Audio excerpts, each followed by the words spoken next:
History made tonight at the DNC, where Kamala Harris accepted the Democratic nomination for president. She is the first woman of color to top the ticket for any major political party. Kyle Clark is in Chicago for us. And Kyle, this is the most we've heard from Harris since she took over the campaign last month. Yes, indeed, Kim. Tonight, Kamala Harris delivered an unapologetic defense of America and its greatness. This was a flag-waving party full of optimism and patriotism. Knowing that Donald Trump is already attacking her as an anti-American radical, tonight she's set to cast him as the one who is outside the best traditions of America, trying to overturn a free and fair election, cozying up to dictators, putting himself above the country. The path that led me here in recent weeks was no doubt unexpected. But I'm no stranger to unlikely journeys. Kamala Harris acknowledged the stunning turn that brought her to this moment, President Joe Biden dropping his re-election campaign. And she just described it as one more step in her story that is both history-making and very, very American. And she leaned into another Republican attack coming her way, the crisis on the southern border, pointing out that it was Donald Trump who ordered Republicans in Congress to kill a bipartisan border security bill for his own political leverage. I will bring back the bipartisan border security bill that he killed, and I will sign it into law. I know we can live up to our proud heritage as a nation of immigrants and reform our broken immigration system. We can create an earned pathway to citizenship and secure our border.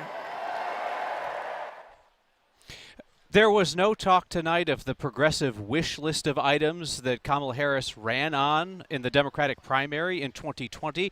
There was limited talk in defense of the record of the Biden-Harris administration. There was plenty of direct fire at Donald Trump's record, and it was Kamala Harris offering herself up as a change candidate despite the fact that she's an incumbent.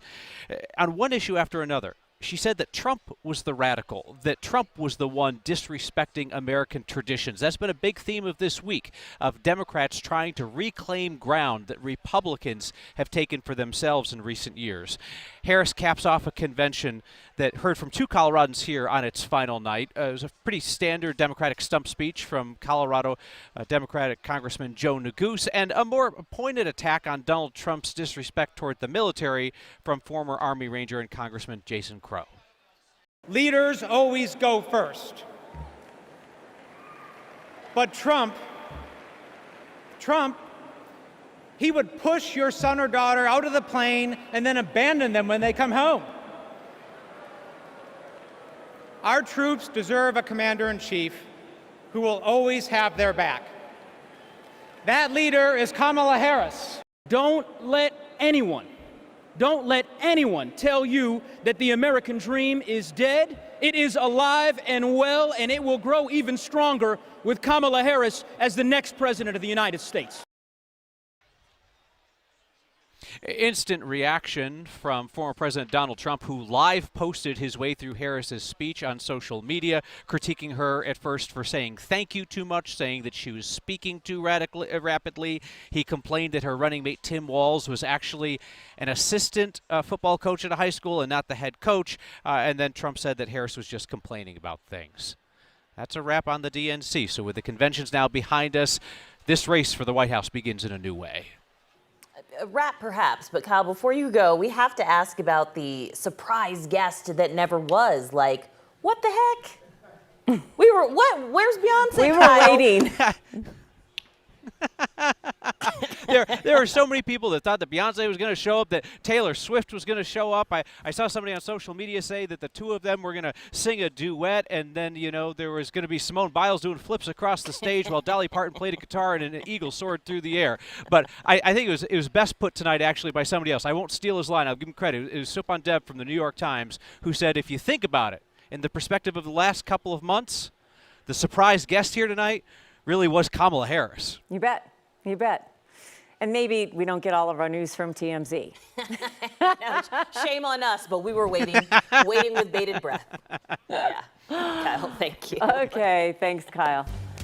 The BMW Championship was suspended today as the sky opened up over Castle Pines. Spectators were told to leave the golf tournament, and when things eventually dried out, the show went on. Just took about 3.5 hours, Kathy. Oh man, they were wanting perfect weather today, and it didn't quite happen. I can't believe it went on after all the rain, you guys, that fell and all of the thunder and lightning in that area.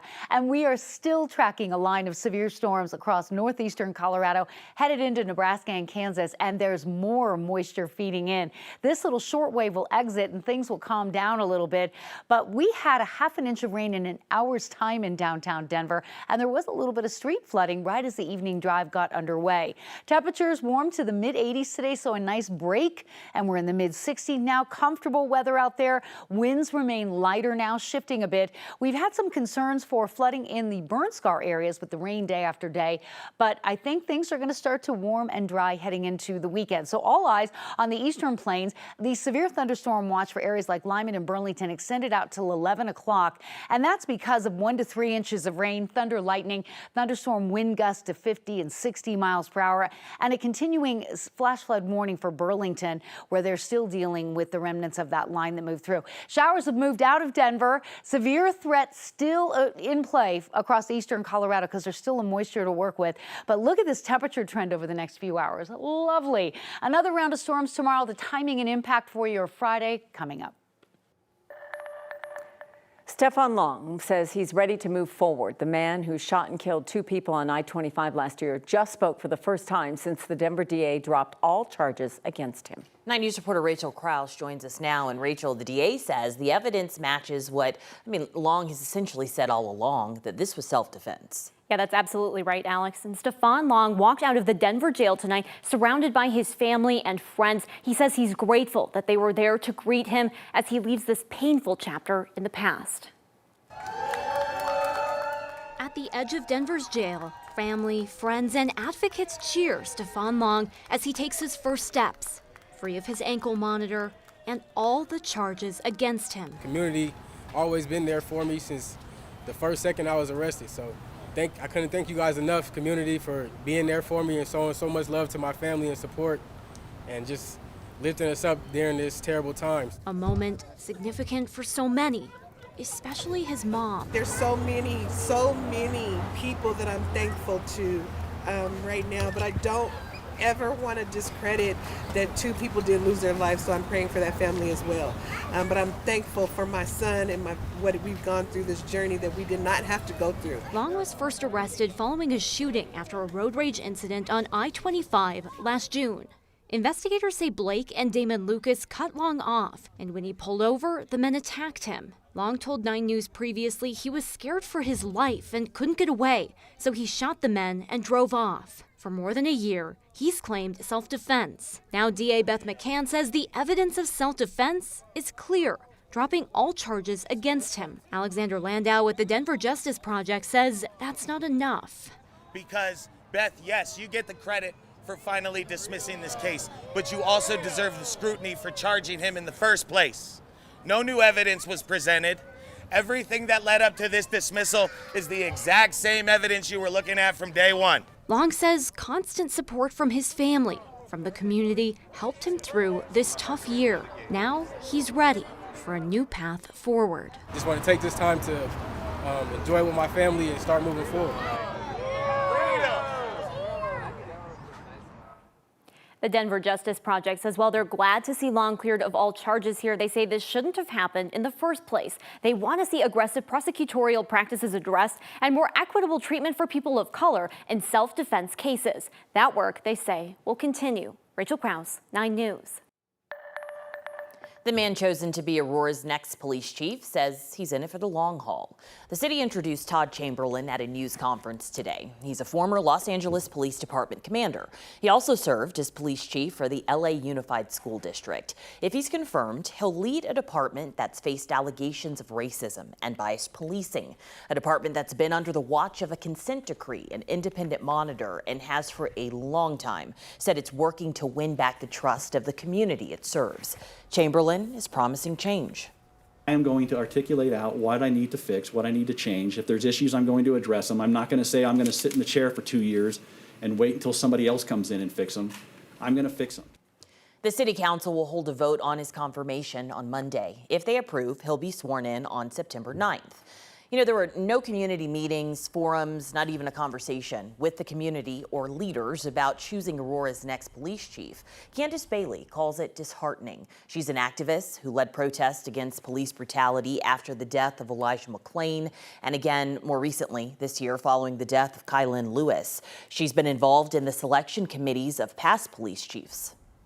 It's almost as if there was this weaponization after the Black Lives Matter movement that turned into some type of retaliation to say, if you want to defund us and you want to question what we do, we will completely cut you off. Candace says if she had been able to ask Chamberlain any questions before he was chosen, she likely would have brought up his time at the LAPD as a captain there. He was named in a lawsuit claiming he failed to discipline or report an officer who was accused of racist behavior against a black officer. A jury awarded that officer who claimed he was subjected to racial harassment $1.2 million. We asked Chamberlain about it today. For someone in a lawsuit, they can write whatever they want on court paper. All they have to do is say it. They don't have to ever prove it. And they got $1.2 million. They did. And again, I was never involved in that. I was never involved in the lawsuit. I was the one that identified the issue. I was the one that brought it up to the attention. Chamberlain also said that he left LAPD in part because it was a bad work environment, and he would fix that type of behavior if he finds that it exists here in Aurora. Today, Democratic Attorney General Phil Weiser called for an independent monitor for the police department to be in place when the consent decree expires.